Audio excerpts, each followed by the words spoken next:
Siguro napansin mo na may mga kuko na parang ang bilis sumaba, habang yung iba naman ang tagal bago lumaki. Pero, alam mo ba ang totoong dahilan nito?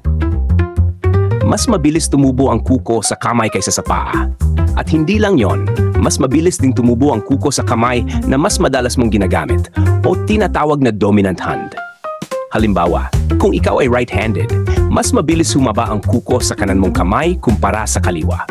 Ayon sa mga eksperto, mas madalas na nagamit ang dominant hand kaya mas marami itong blood circulation.